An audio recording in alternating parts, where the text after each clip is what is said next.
Hey folks, Roland Martin here, broadcasting live from San Francisco, site of Blavity's AfroTech Conference, the third annual AfroTech Conference. Coming up on this edition of Roland Martin Unfiltered, I will talk with the CEO of Blavity, Morgan DeBaun. Also, we'll talk with tech attorney Barry Williams about black folks in technology. More than 4,000 people are here, and it is an amazing, amazing conference. We'll tell you more about it. Also, the drama continues in Florida as the battle continues to count the ballots involving the campaign of Andrew Gillum versus Ron DeSantis, but also Senator Bill Nelson against Governor Rick Scott. The numbers are getting smaller. Now Donald Trump has thrown his hat into the ring in terms of threatening to send attorneys down to Florida in some ways to stop the recount. Really? Is that what he's talking about? Also, on today's show, folks, Stacey Abrams, she continues her fight in Georgia, trying to get Brian Kemp under 50.1 to force a December 4th runoff. We'll give you an update of what's happening in Georgia. We'll be joined by Reverend Jesse Jackson Sr. Talk about the meaning of these midterms for African Americans. Also, Donald Trump continues to attack black female journalists. We'll be joined by the president of the National Association of Black Journalists. We'll talk about his latest attacks, calling again stupid questions, and even calling April Ryan a loser. And so, folks, Michelle Obama makes it clear she will not forgive Donald Trump nor his wife Melania for being birthers. We got all that and more. Folks, it's time to bring the funk from AfroTech here in San Francisco on Roland Martin Unfiltered. Let's go. He's got it. Whatever the biz, he's on it. Whatever it is, he's got the scoop, the fact, the find. And when it breaks, he's right on time and it's rolling. Best believe he's knowing. Putting it down from sports to news to politics. With entertainment just for kicks, he's rolling. It's on go, y'all. It's Roland Martin, yeah. Rolling with Roland now. He's funky, he's fresh, he's real, the best, you know he's Roland Martin now.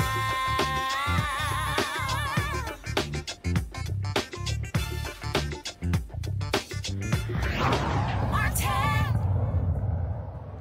All right, folks, I'm here in San Francisco, site of the third annual AfroTech Conference. More than 4,000 attendees here. This is all about black folks in tech. AfroTech, hope you got that. Sitting with me right now is Morgan DeBaun. She is, of course, the founder, one of the founders of Blavity, the CEO of the company. They're the ones who started this conference. And Morgan, as we look out here, companies from all over Silicon Valley, all kind of tech companies. You got Microsoft, you got LinkedIn, you got Google, you got eBay. Then, of course, companies like Target and Bank of America, and all down the line here, more companies are here. So is this a tech conference? Is it about startups? Is it about jobs? What actually is AfroTech? So AfroTech is a space that we've created for all of that, Roland. Like, it is, one, getting people into tech, two, teaching people who want to get into tech about how to find a job, how do you even do a coding interview, right? How do you pitch startups to investors? What does that vocabulary look like? So it's all about connections and learning, and also making sure that people feel seen and feel like they can share their stories in a place where they don't have to be scared about raising their hands about something that they don't necessarily know. No, Blavity started this. Okay, so is Blavity a tech company or is it a media company? Blavity is both. We are a tech company that focuses on media and content and creating platforms. And so this is a part of what you do. This thing has grown. This is the third year. You're in your third different place. And so if somebody's out there, they're watching this, who's a person that should be here? Oh, man, there's so many people who should be here. That student sitting in Kansas City who is trying to figure out, okay, what do I do in my career? I don't necessarily want to go to Wall Street. I don't necessarily want to play ball. I don't necessarily, want to work at corporate at some of these companies. I want to start my own. So this is a great place to go and meet the top founders, people who've raised millions and millions of dollars at the age of 22, 27, 28 that look like you. This is also really great for those people who are working at some of these big tech companies who are thinking about, okay, what does it look like if I switch to a startup? what does that lifestyle look like? They get to see and they get to meet people and actually interact with them face to face and build a relationship. And so, first of all, you've had various CEOs who have been giving presentations, walking folks through who want to be entrepreneurs. Also, Common and Robert Glasper and others, they were also on stage as well. And so it's a good mix of folks who are here. Yeah, there's just so many different types of people who are here. I think at the end of the day, tech and culture, Black people are early adopters of technology, right? We have the best content on Twitter, early adopters of Instagram, Periscope, Vine, Birds, Limes, right? Like, it is important that our community really considers tech as a part of our career trajectory and things that we can actually build wealth as we become owners in this country of different startups and different platforms. And so what's next for Blavity in terms of, obviously, you guys just completed a big round. You raised a bunch of money. And so what's next? So many things. More of this, a lot more of bringing people together, making sure that on the digital side, which is our main business, on our websites and our Instagram, we're making sure that we continue to tell the best stories and create opportunities for other people to use our platform to share their own stories. So obviously, video is a huge part of that as well. Y'all started that way, but then you reverted back to the traditional way. Yeah, we started video. Honestly, I was broke at the time, so we didn't have enough money to do a lot of the production that we needed to. We're actually opening up an office in Atlanta in a few months that's going to focus on engineering, design, data, and also some video. So we're looking forward to kind of going back to our roots. Yeah. Well, certainly glad to see you. Certainly thanks for inviting me. Glad to bring Roland Martin Unfiltered here as well. Certainly has been rather exciting seeing a lot of the folks who are here. And it's going to be a fun-filled weekend. Hey, I can't stay for the whole weekend. I got to go to Detroit. I got to go give a speech there. But we'll be sure to block off this weekend. So is it held at the same time every year? Same time every year here in the Bay Area. We have some big announcements that we'll be sharing soon about the future of what AfroTech looks like and how we'll continue to make sure that as many people as possible can come to it. So we look forward to being here next year. All right. Thanks for having me. All right, thanks so much. I appreciate it. All right, folks. Again, we're going to be here all day. Then, of course, I hit you to Detroit. Let's get into some other stories we've been covering. First of all, Florida is a huge, huge issue that's happening there. The Andrew Gillum campaign. He is focused on this whole recount. It has gotten down to the margins have shrunk in a significant way. And, of course, it has led to Republicans being, frankly, upset that with the recount. What's interesting is, as you look at what's going on, you now have the battle over Broward County. Donald Trump is saying that the head of the Broward County elections should be fired. Governor Scott, he is suing election supervisors in Broward and Palm Beach, alleging that they were doing things illegally. Scott's camp wants to invest the voting records. And so all of that is going on. All of that is going on right now. And again, Scott is also calling on Florida officials to investigate what is happening there as well. Even though no fraud has been found, they're making that allegation. And even Donald Trump, and today talking to reporters, is calling on law enforcement to investigate. The question is, investigate what? Andrew Gillum released a written statement yesterday. Today was the first day he actually made a public comment. He says all ballots must be counted.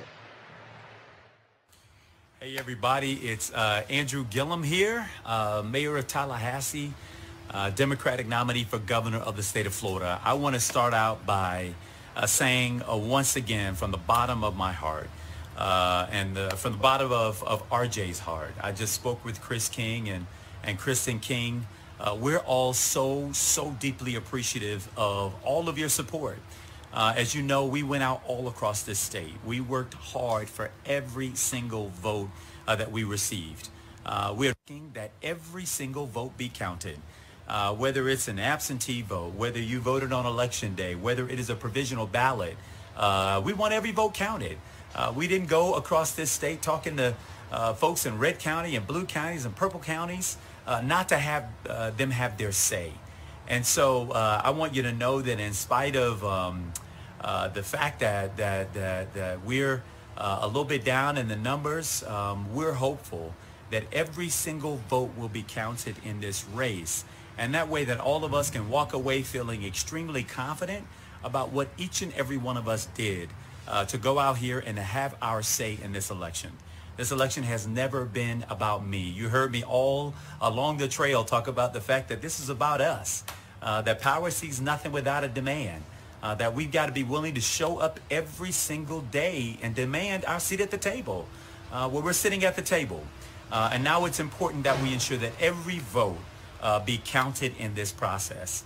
I'm so thankful again for everything that you've done to help us out along this way. I would be dishonest if I didn't say that this wasn't hard. This is extremely hard. But you know what? The fight for progress, the fight for change, the fight for what it is we want is hard. And that just means that you got to, again, stiffen your spine and square your shoulders to the task. I'm prepared to do that. We've been prepared to do that all along the way, and we're continuing that fight today. So all I've got to say is let's count every vote and let's bring it home. Take care, everybody.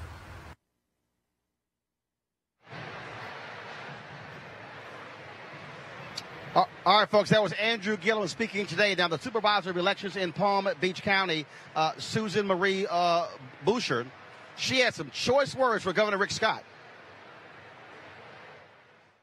Very unfortunate that some of the highest elected officials in our country are trying to disrupt our democracy because they don't like the demographics of our voters. I would wish that they would allow us to continue to count the ballots. We're just doing our job in accordance with law.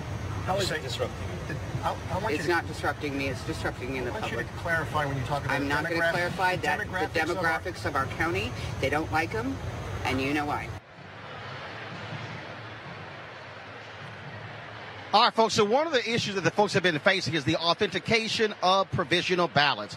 And the deadline has passed for most people to do so, but that is not the case in a couple of counties in Georgia, DeKalb County and Gwinnett County. This is what Stacey Abrams tweeted out earlier. DeKalb and Gwinnett County voters, if you cast a provisional ballot, you have until 8 p.m. today to go to your county election office and verify your ballot. Look up your office here. Questions? Call the protection hotline now, 1-888-730-5816, 1-888-730-5816. Now, counties expect to count what they have and certified results on Tuesday. Stacey Abrams and the third-party candidate need about 25,000 votes combined to force a runoff. Now, of course, that's a whole lot. However, what is happening there, this is a huge deal. And what they believe is that with the number of provisional ballots, also absentee ballots that are still being mailed in, such as military votes also that come in later, they believe they have a shot. Lawsuits are being filed there in Georgia. They are still pending. And so we have been talking with Black Voters Matter and others about this, and that's what's been going on there in Georgia. So battles taking place all across those two states because you still have contested elections, but not just there. You still have a contested election for the Senate seat in Arizona. They're still counting ballots there as well, and it's been going back and forth. The Democratic candidate, she is up in that race, and it's been back. She's been up, she's been down, she's been up, she's been down. Let's bring in our panel right now. Dr. Cleo Monago, social political analyst and activist. Kimberly Klacik, a conservative political commentator. Eugene Craig, Republican and CEO of the Eugene Craig Organization. Eugene, I want to start with you first off. If all the folks there watching understand, it's very loud in here. And so if you see me holding my earpiece, it's so I can actually hear folks are talking. Eugene, starting with you. When you look at all of these threats being made by Governor Rick Scott, by Donald Trump, when it comes to what's going on here, the bottom line is this is a very, very, very close election. And so they want all votes to be counted. Do you believe it is helpful to hear Rick Scott and Donald Trump threatening election officials in Florida? It's absolutely not helpful. I think they're very fearful. I mean, look, Rick Scott's holding on to a roughly 15,500 vote margin. DeSantis is holding on to roughly about 34,000 vote margin right now. And as provisional ballots and absentee ballots come in, especially from counties in South Florida and Central Florida, they know how those votes are probably going to break, and it's not going to be for them. But I do think the one major development of the day, Rick Scott, asked for the Florida Department of Law Enforcement to step in and investigate voter fraud. The Florida Department of Law Enforcement stepped in and said, hey, there will not be an investigation because we don't see any instances of voter fraud. All right, Kim, let's talk about the attitude there of, again, Scott and Donald Trump. Your assessment, do you believe that they are behaving properly by threatening Florida officials alleging fraud where there's no evidence? Well, no, that doesn't help any situation, obviously. But, you know, I think what we're missing here is the fact that I think all of these men in this race, they're honorable stand-up guys. And I think they really want the truth. I think they want to know if they won fair or square. I don't think anyone wants to, you know, go inside and say, hey, I'm sorry? Who's honorable and stand up? What's that? I'm sorry. Who you say they are honorable stand-up guys? Who? Yes, those in the race, Gillum, Scott, DeSantis. Do you think they're not?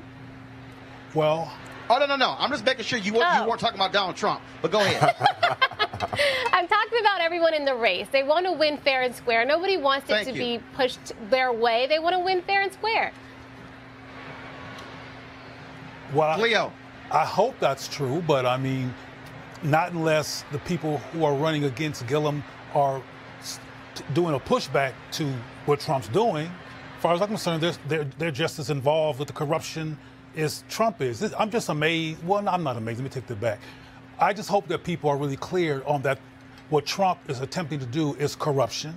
I want us to be real clear that we're not hearing things or our logic is not going off when we think that it's really strange to call actually counting the votes from citizens and see what the exact number is, calling that problematic and something to actually investigate. I want us to take advantage of our common sense and understand that that's crazy.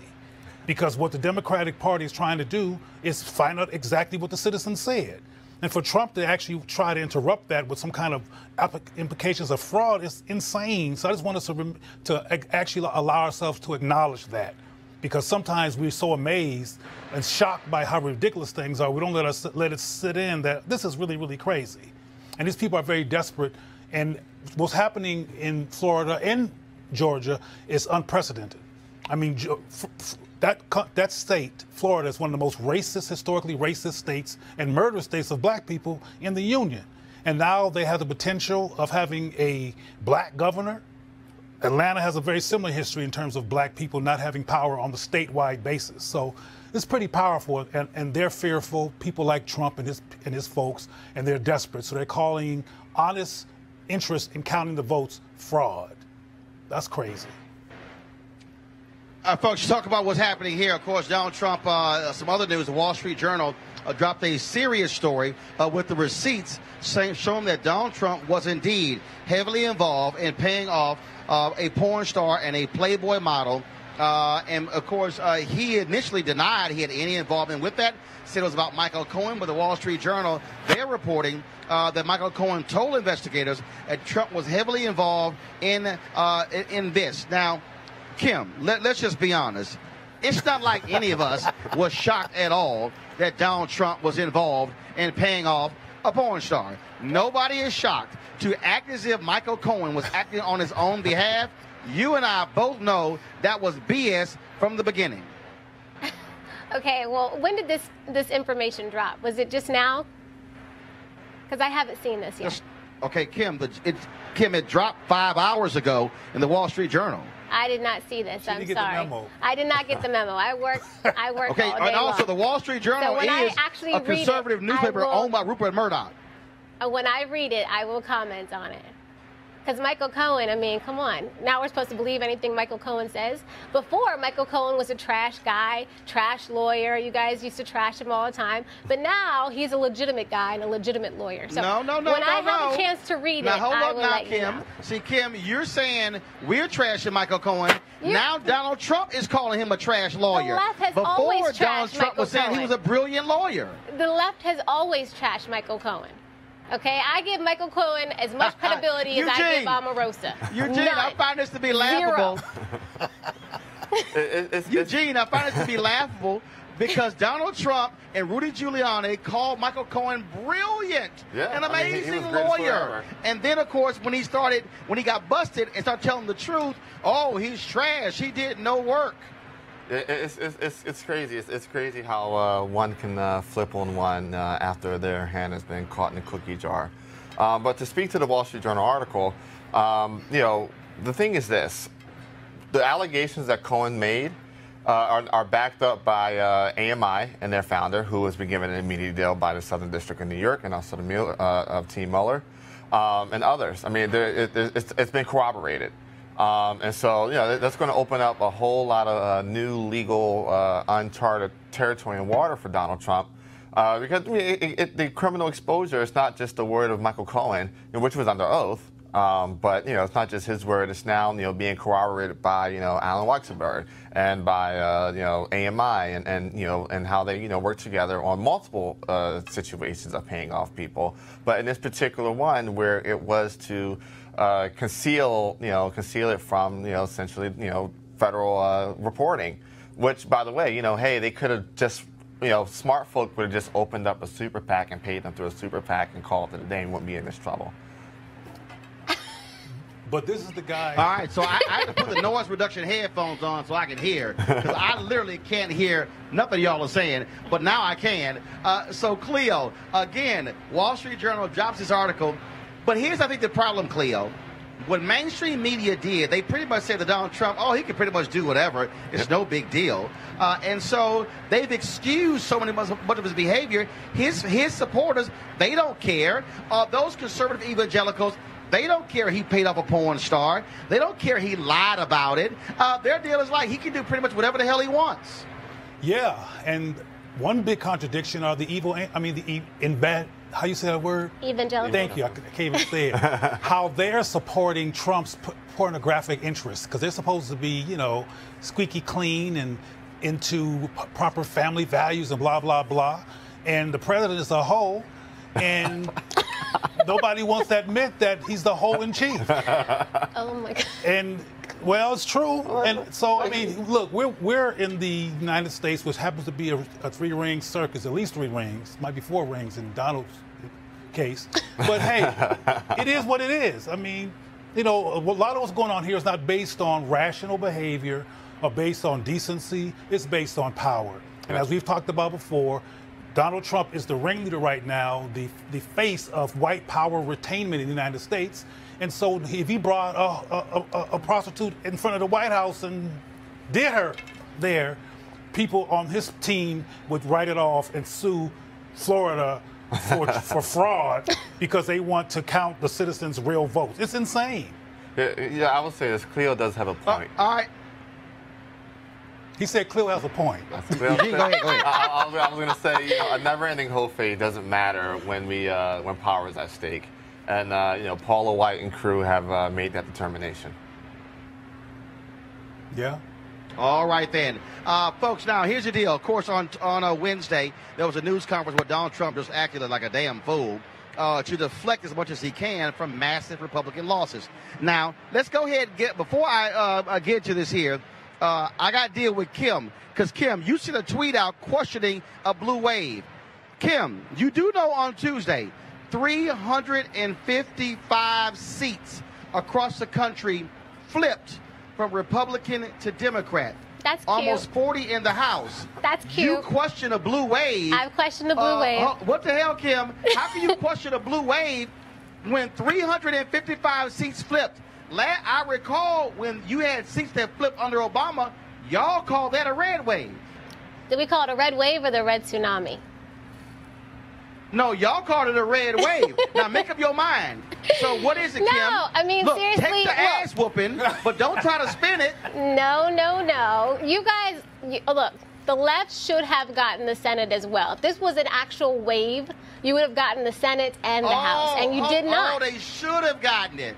If this was a real wave, like they were talking about wave, you would have had both.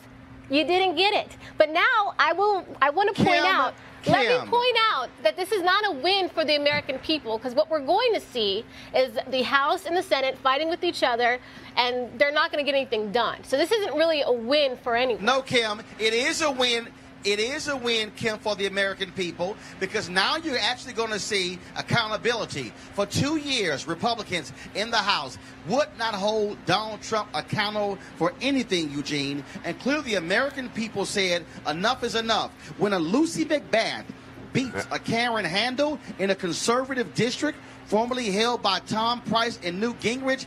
Eugene, that's them sending a signal to people like Kim saying, we're tired of y'all being in control of both chambers. We want some accountability. Eugene, go ahead. Kim's a dear friend, but I do have to respectfully disagree. But there was a blue wave, and I akin it to what happened in 2010. We didn't take back both chambers right away, and we didn't grab the Senate until 4 years later. But the country, is yearning and literally, screaming for somebody to stand up to Donald Trump. And what you saw on Tuesday was, a flip of right now, I believe, of 32 seats, 32 heavily gerrymandered seats. Like Georgia 6, like Pete Sessions in Florida, like in Texas, like Brian Mast in Florida. Me 11 Utah. I mean, there were seats that were purposely gerrymandered to be held onto by Republicans for years, maybe decades, that were overcome by massive Democrat turnout. I mean, even in Maryland, Governor Hogan got reelected, but we got decimated down ballot. In ruby red counties. Got it. All right, folks. Also, of course, after on Wednesday, Donald Trump attacked female journalists. First of all, he attacked Jim Acosta. He attacked female journalists. Now he has continued the attack. This taking place on today. Of course, remember Yamiche Alcindor, PBS NewsHour. He called one of her questions racist. Now he is blasting April Ryan of the American Urban Radio Networks, calling her a loser, and then tells Abby Phillips of the Washington Post that her questions are stupid. Really? Here is Phillips' completely reasonable and proper question to Donald Trump today. Do you expect Matt Whitaker to be involved in the Russia probe? Do you want him to? That's up to him. Do you want him to rein in Robert Mueller? What a stupid question that is. What a stupid question. But I watch you a lot. You ask a lot of stupid questions. Same thing with April Ryan. I watch her get up. You talk about somebody that's a loser. She doesn't know what the hell she's doing. She gets publicity, and then she gets a pay raise, or she gets a contract with, I think, CNN. But she's very nasty, and she shouldn't be. She shouldn't be. You've got to treat the White House and the office of the presidency with respect. Hi, Mr. President. Yamiche Alcindor with PBS NewsHour. On the campaign trail, you called yourself a nationalist. Some people saw that as emboldening white nationalists. Now people are also saying that the president. It's such a racist There question. are some people that say that now the Republican Party is seen as supporting white nationalists because of your rhetoric. What do you make of that? I don't believe it. I don't know. Why do I have my highest poll numbers ever with African Americans? Why do I have among the highest poll numbers with African Americans? Why do I have my highest poll numbers? That's such a racist question. Honestly, I know you have it written down and you're going to tell me. Let me tell you, it's a racist question. And Mr. President, I love it. You know what the word is? I love our country. I do. You have nationalists, you have globalists. I also love the world. And I don't mind helping the world, but we have to straighten out our country first. We have a lot of problems. And Excuse me. But to say that, what you said, is so insulting to me. It's a very terrible thing that you said. And Mr. Okay, Mr. President, people have you talked about middle class tax cuts on the campaign trail. How will you get Democrats to support that policy? You have to ask them. Well, hey, what's your plan for working with Democrats on a middle class tax plan? You know what my plan is? I'll ask them, and if they say yes, I'm all for it. And if they say no, there's nothing you can do because you need their votes. Go ahead. Okay, really? The person who has disrespected the White House more than anybody else now wants respect of the office of president? Give me a damn break. Joining us right now is the president of the National Association of Black Journalists, Sarah Glover. Sarah, glad to have you on Roland Martin Unfiltered. What do you make of him, first of all, telling Yamiche her question was racist, saying that Abby Phillip of CNN, the White House correspondent, that she asked stupid questions, and then calling April Ryan a loser? Clearly, black women are setting Donald Trump off. Yeah, it's verbal abuse. It is beyond the pale. It's over the top. Journalists and not just these three talented professional black women, but journalists have been under siege since the Trump administration took office. And, today to call Miss Abby Phillip, to ask a stupid question, we would say as members of the Fourth Estate, answer the question. So, these women and others like this week who were called out by the president, Jim Acosta and Pete Alexander. We as journalists, we're unflappable, and those women are certainly some of the best and finest journalists on the White House beat in Washington. And so members of the community and the citizenry should have full faith in our press. You know, the Fourth Estate, it's doing its job. And these words, it's verbal abuse and it's attacks on the media. And certainly members of the media are going to continue to do their job and ask questions. And so Yamiche, Abby, and April have the full support of the National Association of Black Journalists. All of them are members. And we have honored April as a Journalist of the Year, just like we've honored you, Roland, in years past. And certainly Yamiche is well known as our Emerging Journalist of the Year. So we're very proud of the work that they do. And certainly the American public should be proud of them, too. And look, I mean, look, he has attacked the media from day one during the campaign, obviously as president as well. But it's something different because black women seem to set him off. We know John Kelly attacked Congresswoman Frederica Wilson. Donald Trump has attacked Congresswoman Maxine Waters. And then, of course, you're seeing him routinely attack April Ryan and now Yamiche Alcindor, now Abby Phillip. And then for a man to demand respect who gives none, what the hell? Yeah, I mean, I think in part of his comment back was that folks should respect the office of the president. And people do respect the office of the president, and that's why they ask questions. And so, again, those comments, those are just words, and those things are not going to impact these, really staunch, brave, dogged, fearless journalists. And quite frankly, it's uncalled for. And we as the NABJ, we're asking the president to stop it, to stop the verbal abuse, to stop the verbal attacks, and not only just let journalists do their jobs, but this is about the American people and informing the American public. And so, as a press, as the Fourth Estate, he should be working with us in the sense of wanting to get the message of the White House out, not just his message, but also for us to be able to hold the powerful to account. And that's a part of being a politician and a part of being a public official is answering questions of the media. And agreed that this week something was different about the ramp up of the attack. And the comments today to Abby Phillip, really, the third, black female journalist this week to be in the crosshairs of some of these, verbal attacks, and for April Ryan, for it to become personal and to be called a loser. It's just completely unnecessary. And quite frankly, it's unacceptable. And I know that the Fourth Estate and other news outlets, not just the NABJ, but other journalism organizations stand with us and stand behind these journalists this week and want them to continue to do their job. And Jim Acosta, who had his credentials to the White House, we've called for them, they've been suspended. We've called for them to be reinstated. And so that's a piece of all of this puzzle. But I think, again, you've hit the nail on the head this week, how this kind of transpired today, where there was a personal attack on April and calling out Abby Phillip, who by far is one of the most brilliant journalists in Washington, and to call her question stupid was unnecessary. Sarah Glover, president of the National Association of Black Journalists. We're also sitting on the board as vice president for digital. We certainly appreciate it. Thanks a lot. Thank you, Roland. Have a great time out in the West Coast. See you soon. All right. Okay, we'll do. All right, folks, let's go to the phone lines right now. On the phone is Reverend Jesse Jackson, Sr., the founder of Rainbow Push. Reverend Jackson, how you doing? Roland, good. When they took his credentials, all of them should have walked out together. Right, and Reverend, that's the deal. The union that come, they should have walked out together, because all of them got their credentials back. But see, here's the deal, though, and this is the problem, Reverend.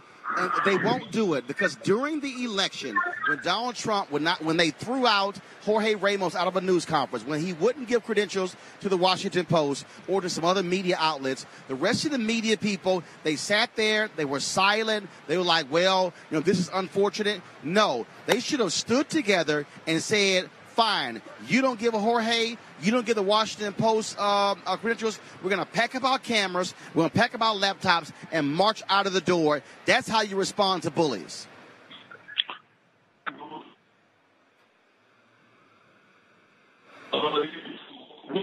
Petco, and they laughed at Petco, and then he came and busted them too. So they should learn the lesson from Petco.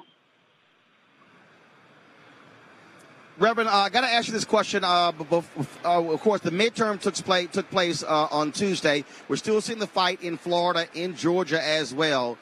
This, to me, is indicative that we have got to have massive changes to our voting laws because we continue to have these problems, and it just makes no sense to find 700 pristine voting booths in Georgia, to have power cables not there as well. I mean, this is an abomination for a country that should know how to conduct elections by now.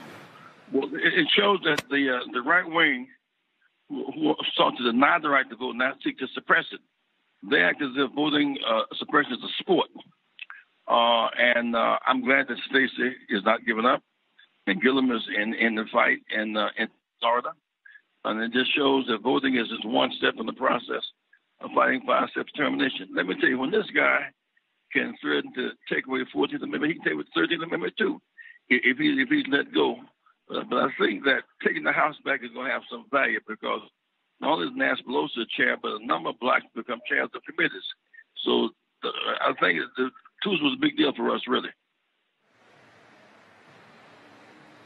Reverend, also, when we talk about this election, when we talk about what's going on, you saw 350-plus seats flip from Republican to Democrat on the state level, on the local level, but also on the national level. Now, everybody talks about the 1,000 seats Democrats lost under Obama in his 8 years. But this is winning back a third of the seats they lost. That is a blue wave. Now, I know Kim doesn't want to call it that. She wants to call it a blue ripple. But the reality is Republicans lost significant power as a result of what took place on Tuesday. Is that a repudiation of Donald Trump? Even debate about is in the future. The positions that were won bottom-up school board seats and sheriffs and mayors, legislators, the huge sea shift and change this past Tuesday. So be average.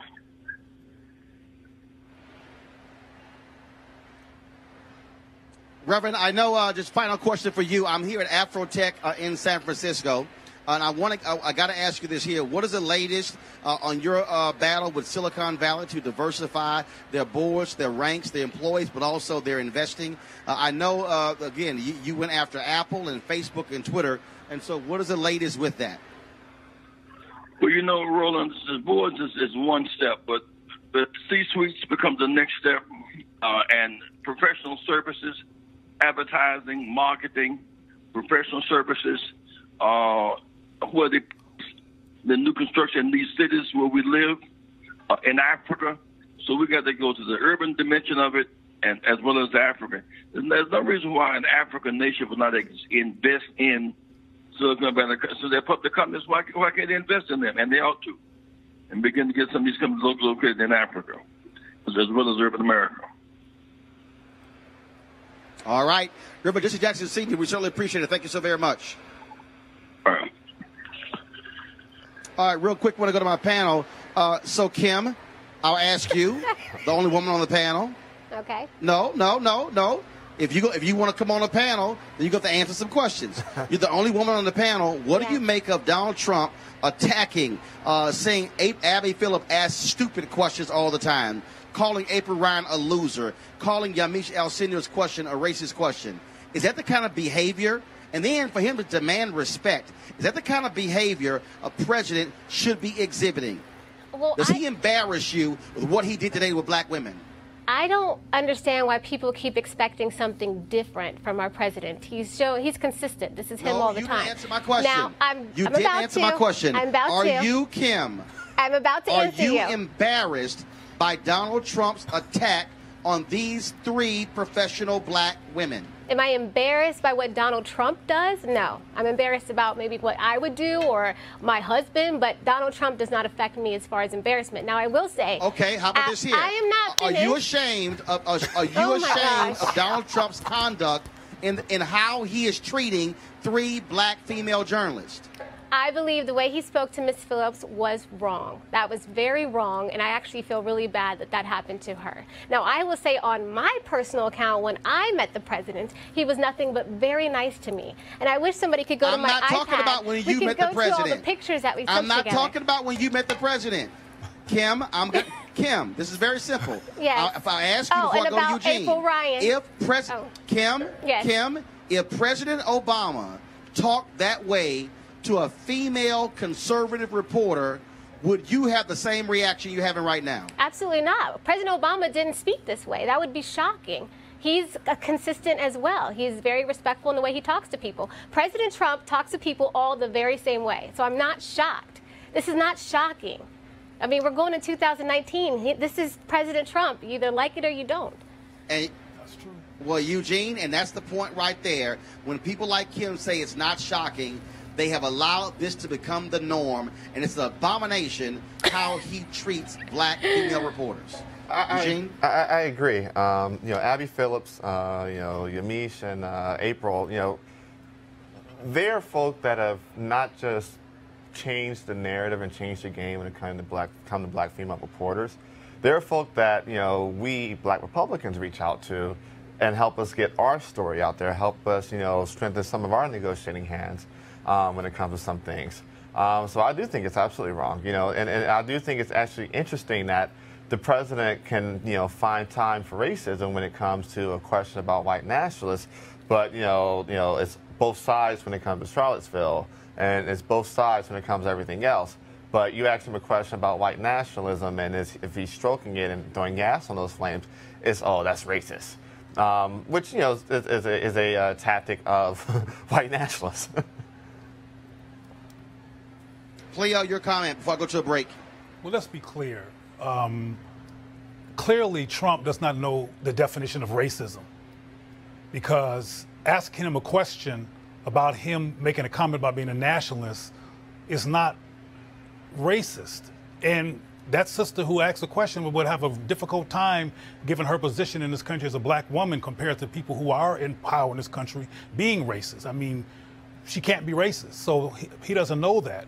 But, a lot of white supremacists always try to deflect their white supremacy racism with calling somebody else racist, and it's often irrational and ridiculous. But what always blows my mind about Trump is that he looks like a child. He acts like a spoiled child who had his candy bar taken away from him on an elementary school campus, and he's a child. But another issue that I constantly think about is that one of the first things that Nancy Pelosi said, now that there's more Democrats in the House, is we're not going to touch or do any kind of investigations or mess with Trump, not unless Republicans advise us to.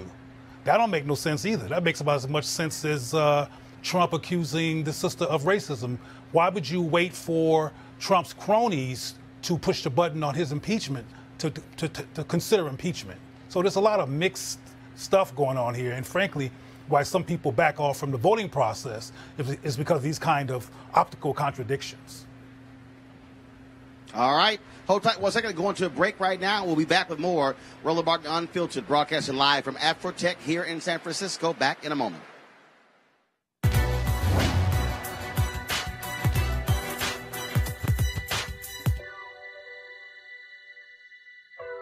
You have to expect things of yourself before you can do them. Basketball star Michael Jordan.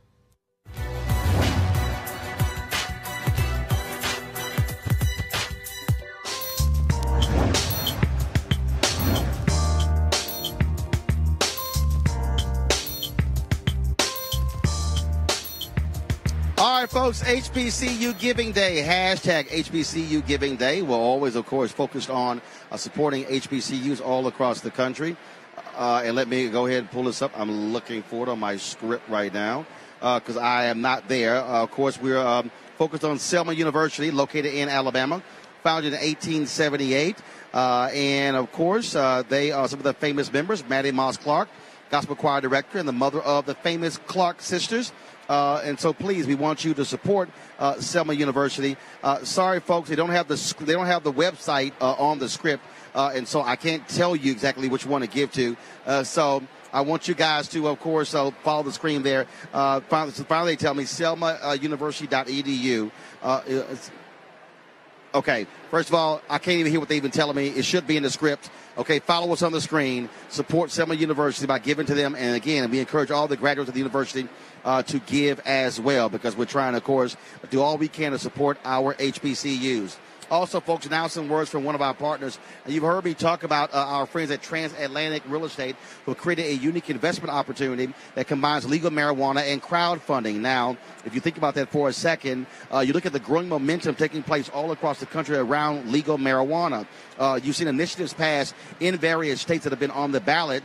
Now, if you're an investor, there's an opportunity for you to really make lots of money to get in the game. Now, however, as markets continue to grow, it's going to be harder to get into this particular industry. Of course, it may cost millions and billions.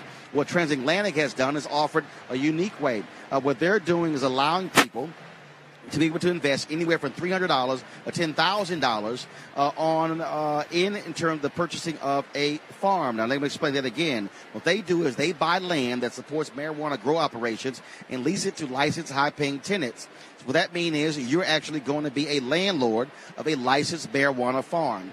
And again, this is all used by crowdfunding. And then what they're doing is make it easy for the average person to be able to get into this business before they take the company public. So for a limited time, as I said, you can invest anywhere from $300 up to $10,000 to get involved. Now, here's what you must do. You must complete and confirm your application to participate in the opportunity. Okay? Complete and confirm your application to participate, and you don't want to miss out. So go to marijuanastock.com to get in the game. All right, folks, let's say it again. Okay, I said .org. I don't know why they keep talking to me in the control room. I said marijuanastock.org. I got it.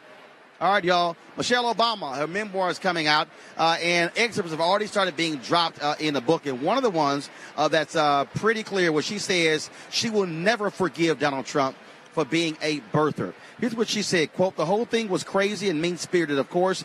Its underlying bigotry and xenophobia hardly concealed, but it was also dangerous, deliberately meant to stir up the wingnuts and kooks. What if someone with an unstable mind loaded a gun and drove to Washington? What if that person went looking for our girls? Donald Trump, with his loud and reckless innuendos, was putting my family's safety at risk, and for this, I'd never forgive him." Let me also throw in there, Kim, you also... First, before I go to you, now on his way to Paris at the White House, Trump was asked about what Michelle Obama wrote, and then, not being man enough, being gutless to address her, he attacks President Obama. Oh, Michelle Obama said that. I haven't seen it. I guess she wrote a book. She got paid a lot of money to write a book. And they always insist that you come up with controversial. Well, I'll give you a little controversy back. I'll never forgive him for what he did to our United States military by not funding it properly. It was depleted. Everything was old and tired. And I came in and I had to fix it.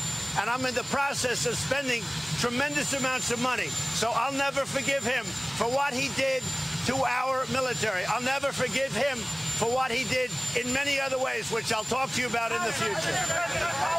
But what he did, because she talked about safety, what he did to our military made this country very unsafe for you and you and you. Okay, so here's the deal, guys. I cannot hear the audio back in the control room, so because we lost a little power here. So what I want y'all to do, I want y'all to dial my iPad so I can hear. Then I will hear that way. But let me go to you. Kim, first. First of all, it's not just Donald Trump, Kim, who was out there as a birther. Even Melania Trump was also involved in the birtherism. What do you make of Michelle Obama saying that she cannot forgive Donald Trump for what he did by leading the birther issue? Kim, you first. Sure. So you never let me talk. This is the same thing I see every time I come on this show. But I wanted to say, when you were talking about black women in media, today Harris Faulkner, a black woman, was recognized for having the only cable news show, and that's on Fox News. So since we're talking about black women in media, I want to talk about Harris Faulkner as well. Good job, Kim, Harris. we're not talking about Harris Faulkner having a television show. Can you stay on topic? Well, because you didn't let me speak last time. As far as Michelle Obama, this is really sad. This is the headline they picked from Michelle Obama's book. Michelle Obama is a very accomplished woman, and they're talking about the birther. I'm sure her memoir was talking about a lot more than just that. Why can't you answer the question? Why can't you answer the question about what Michelle Obama said about being the birther? And you jump to Fox News and that's right. What the hell? Yes, Harris because Faulkner we were having talking a about show? black women in media, and you guys like to gloss over other black women in media. No, we're not, Kim. Yes. No, we were not. Kim, we were discussing. Did you mention Harris Faulkner today? Donald Trump. I missed it. Kim, we were discussing Donald Trump attacking 3 black female White House correspondents. Yes. Not an anchor sitting in New York. Okay, that's great, but I wanted to mention her accomplishment. She is a black woman in media. Wow, okay. Well, guess what? We can also mention Arthel Neville, who was a black woman in media who works at Fox News. Any other black women at Fox News you want to mention? Do you want to mention a black women over at CNN? Let's mention Frederica Whitfield, who's an anchor on the weekend. Let's mention I don't really watch Rita, CNN, so I couldn't tell you who's over there. Yeah, I thought so. No, you don't want to actually answer the question. You want to spin as something else. No, you never let me answer my questions. You try to talk over me and try to bait me into these little fights. Kim, you don't want to be on topic. It's cute, but I'm a real woman. I'm intelligent, Kim, and I like to speak my mind. you don't even want to be on topic. I am on topic. Michelle Obama, Kim, congratulations on your book. I'll let you answer, Kim. Answer this question. Michelle Obama said she will never forgive Donald Trump for his birtherism. What do you think about what she said, and that Melania Trump was also a birther? Go. She can't forgive him. Well, that's fine. That's her opinion. I hope she's able to forgive and move on and live a happy life. I mean, it's all about forgiveness. Eugene. In terms of the birtherism, the one thing that I got my start with a guy named Dan Bongino, who's a former Secret Service agent. One thing that Dan used to drill in about when he speak about Barack Obama is that it's hard fact that when Barack Obama was elected president, the Secret Service saw not a 100, not a 200, not a 300, but a 400% spike in threats against the president of the United States. So, I don't fault Michelle Obama for not forgiving, Donald Trump for, his birtherism, and damn sure don't fault her for not forgiving, Melania Trump, who has anchor parents here, came in via chain migration for her birtherism. They both stroke, white nationalist tendencies. And put the safety of the former first family at risk. Cleo, go ahead. Michelle has a book out. She wants to sell books. People are anticipating a Trump critique, and I think that Michelle would put it in there because it's guaranteed to get some clickbait, if you will, or conversational bait, which we fell for the bait. I don't think that people who are considering power, political decisions, who's going to be the governor, et cetera, based on democracy, are tripping off of Michelle and her anger or lack thereof toward the Trumps. To me, it's a way of getting attention to her book. Well, first, obviously, that's what she does because she's writing a book. But I'll tell you right now, I'm with her 1,000% because one of the reasons why I will never stay at a Donald Trump hotel ever again.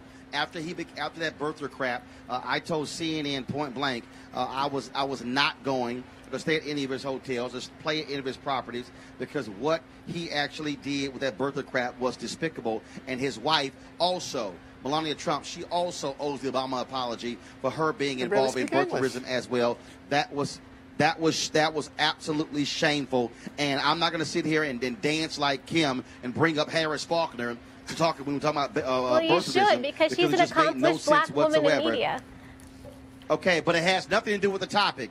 So, Kim, the way this thing works, you don't go. Kim, let's be real clear. You don't go on Fox News and just all of a sudden bring up something that had nothing to do with the topic. So if you're not going to do it on Fox News, you're not going to do it here. Do you ever bring up April? Well, Roland, I would like to say that Fox News gives me a chance to speak. I can finish my complete thought on Fox News. Oh, no, you get a chance to speak. I never get that chance here. I asked you a question. Well, I asked you a question. I never even got to answer about April Ryan. Oh, my God. You said, oh, my God, when did the article come out? I didn't even read it. So when I read it, I'm some valley girl. No. That's what you sound like. Oh, my. I do not. Don't look like a valley girl. Okay. Look, I do not. Oh, my God. Well, you want to do yours? All right. I'm going to ask you about this story here. Cleo, I want to start with you. Miss, like, oh, my God. Like, I'm in San Francisco. You should be here with me. Everybody's a valley girl. What's going on here? Haters. Okay, gotcha. Cleo, I want to ask you about this here. Mississippi hospital worker and former cop Clayton Hickey. Guess what? Another white man, no job today. This idiot wore a Confederate flag with a noose on the T-shirt to the polls on Tuesday that said Mississippi Justice. Well, the hospital he worked at says, you got to go. Well, the hospital has to do that because they have to CYA, and, you know, that's pretty inappropriate that he did that, frankly. But I'm from the school of, I like when white people are blatant and clear about their perspective as opposed to getting in my face, not telling the truth and acting like they have another perspective. I think that's why we always get these polls wrong, or we believe in them and are shocked when they come out different than what we expect, like with Hillary, like with Gillum, like with Stacey, because we think that people say what they really mean and they don't. I'm talking about people among whites who really want to keep white power sustained, but they'll claim publicly that they're going to vote for the black candidate. So I prefer people like this guy, you know, who are going to wear their flag on the front of their shirt so we can know what's going on. But of course he's going to be fired. I mean, the hospital wants to stay in business too. Okay, Kim, you get to talk about the dude wearing a T-shirt with a noose saying Mississippi Justice. Should he been fired? Of course. You think I'm going to defend a racist? Not publicly. No, Are you I asked you a serious? question. Okay, do you want to talk or not? She's I asked not you a question. This is a joke. I'm just joking. She's not Malik. This is a joke. Malik. This is a joke. You can go to somebody else, but this is a joke. Question. Kim, I asked you the question, should he be fired or not? Absolutely, Roland, and I said yes. She said yes. No, but these are complaining, like, oh, you thought I wouldn't say that? Eugene, go ahead. The thing is this, you know, what we saw on Election Day, we saw a lot of despicable things in Mississippi. But the fact of the matter is this, you know, we got one more chance to clap back on a lot of the racism in Mississippi. There's 3 weeks from now, there's a runoff election. Mike Espy has a real shot at winning that U.S. Senate seat. So we really need, you know, black voters and you know, Republicans of conscience in Mississippi to really come out on the 27th, and at the end of November for the runoff election and help, you know, elect the 4th black U.S. Senator to the United States Senate. Well, again, for the folks who defend that racist flag, these are the kind of guys out there. This is the stuff they believe in and the stuff that they do, and so it's nonsensical. And so again, what I keep saying to all the white folks in America, if y'all keep messing up and y'all keep doing this stuff and keep losing jobs, I got no problem replacing y'all with black people. Yep. So please keep screwing up. Okay, all right, folks, that's it for us. Let's see. Kim, anything else you want to bring up that's not on the agenda since we are now in new business? Sure, yes. I would like to say for all those It's like in a meeting, old business and new business.